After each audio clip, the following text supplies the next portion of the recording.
እሺ እንዴት ናችሁ? ሰላም ናችሁ? ጌች ነኝ።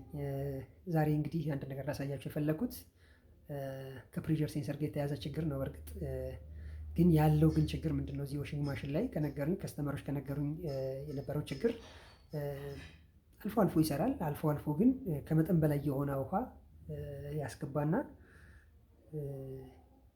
የውሃው መጠን ከመጠን በላይ ከሆነ በኋላ የሚያፈስበት ቦታ ላይ ወይም ደግሞ ቀዳዳ የሚያገኝበት ቦታ ሌቭል ላይ ሲደርስ ወደ ማፍሰስ ደረጃ ይመጣል። በበሩ በጎን ስር በጀርባ ብቻ ለመፍሰስ ዝግጁ የሆነበት ቦታ ቀዳዳ ካገኘ ያፈሳል ነው ያሉት። እንግዲህ እንደዛ ሲሆን ወደ መሬቱ ላይ እንደምትመለከቱት ግድግዳው መሬቱ በጠቅላላ ልክ እንደዚህ በውሃ ይሞላል የሆነ ሰዓት ላይ ማለት ነው። የውሃው ሌቭል ከሚፈለገው ሌቭል ካለፈ በኋላ ማለት ነው። እሺ ስለዚህ ለዚህ ተጠያቂ የሚሆነው ማን ነው? ፕሬዠር ሴንሰር ነው። ፕሬዠር ሴንሰር ምን ሲሆን ፕሬዠር ሴንሰር እንግዲህ እንደሚታወቀው የውሃ ሌቭል ዲተርማይን ከሚያደርጉ እቃዎች አንዱና ዋነኛው ነው፣ ከቦርድ ጋር ተያይዞ ማለት ነው። ስለዚህ እሱ የሚሰጠው ፍሪኩዌንሲ ነው ቦርድ የውሃው ሌቭል ይበቃል አይበቃም ብሎ የዋተር ሌቭል ወይ ደግሞ ኢንሌት ቫልቫችንን ሶርስ እንዲያጣና ውሃ እንዳይገባ የሚያደርግልን ማለት ነው። ስለዚህ ኢንሌት ቫልቭ ሶርስ እንዳያገኝ የሚያገኝበት መንገድ ከተፈጠረ አሁን ኮንቲኒየስሊ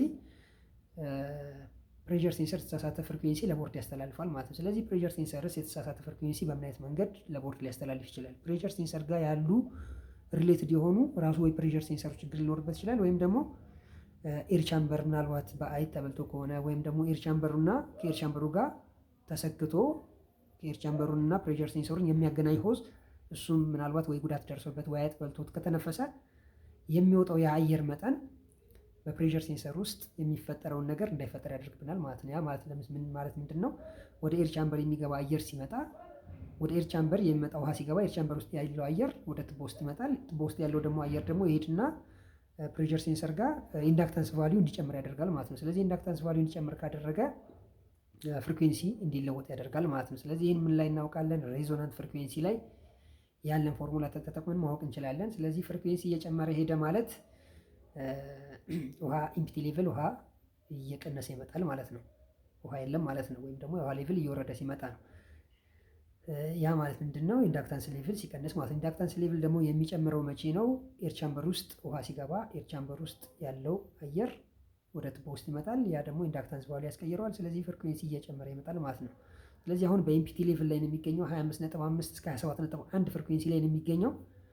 ለምን? ኢምፒቲ ሌቭል ስለሆነ። ውሃ ሲገባ ግን የዋተር ሌቭል ፍሪኩዌንሲው እየቀነሰ ይመጣል ማለት ነው። ፍሪኩዌንሲ ስለሚቀንስ እስቲ ችግሩን መጀመሪያ እንመልከተውና የተወሰነ ልብስ አስገብተን ራን እናድርግና ፕሮዳክቱን የሚያመጣውን ችግር ላሳያችሁና ምናልባት ካሳየኝ አልፎ አልፎ ይሰራል አልፎ አልፎ አያመጣም ይሄን ችግር ስላሉኝ ያን ነገር ካየን በኋላ ወደ ቦታው ለመሄድ እንሞክራለን።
እሺ አንደኛው እንደምትመለከቱት አይ ኢረር ይላል። እንግዲህ አይ ኢረር ውሃ አልገባልኝም ነው የሚለው። እንደምትመለከቱት ግን ውስጡ ውሃ አለው። ስለዚህ ይህንን የውሃ ሌቭል ውሃ መግባት አለመግባቱ የሚያረጋግጠው ፕሬሸር ሴንሰር ነው ማለት ነው። እስቲ ወደ ፕሬሸር ሴንሰር ጋር እንሂድና እዛ አካባቢ ምን ተከሰተ ለማየት እንሞክር።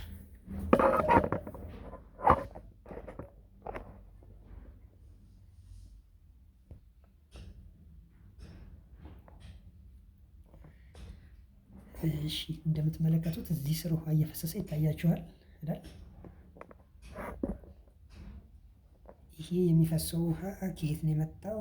እዚህ እንደሚታያችሁ ፕሬሸር ሴንሰር ጋር ያለው ይሄ ኤር ቻምበር ነው። ይሄ ኤር ቻምበር ይሄ ትቦ ይሰካበትና ይሄ ትቦ ወዴት ይሄዳል ማለት ነው? ወደ ፕሬሸር ሴንሰር ጋር ይሄዳል ማለት ነው። ስለዚህ እዚህ ኤር ቻምበር ውስጥ ያለው አየር ተገፍቶ ከመጣ በኋላ ውሃ እዚህ ሌቭል ድረስ ደርሷል።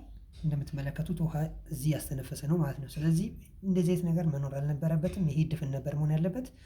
ስለዚህ ይሄ ነገር ተቀዷል። ስለዚህ ወይ የተበላ ወይ ባይጥ ነው ወይም ደግሞ በሆነ ነገር ነው ማለት ነው። ምክንያቱም ማየት አቅጣጫ ሊመጣ እንደምትመለከቱት መሬቱ ራሱ ክፍት ነው። ሽሙና ጠርዝ ካያችሁት በኋላ ይሄ ሳይድ ክፍት ነው። ስለዚህ በጎን ከገቡ በኋላ እንደዚህ አይነት ችግር ሊፈጠር ይችላል ማለት ነው። ስለዚህ ውሃ አልገባልኝም ይላል። ውሃ ግን ገብቶለታል እንደምንመለከተው። ምክንያቱም ፕሬሸር ሴንሰር ምንም አይነት ፍሪኩዌንሲ እየለወጠ አይደለም። ምናልባት ላይ ሄጄ ባሳያችሁ በሜትር ላይ ሄጄ ባሳያችሁ የሚለካው ኢምፒቲ ሌቭል ላይ ነው የሚለው ከ25.5 እስከ 27.1 ያለበት ፍሪኩዌንሲ ላይ ነው ሜዠርመንት የሚሰጠን በዚህ ሰዓት ላይ።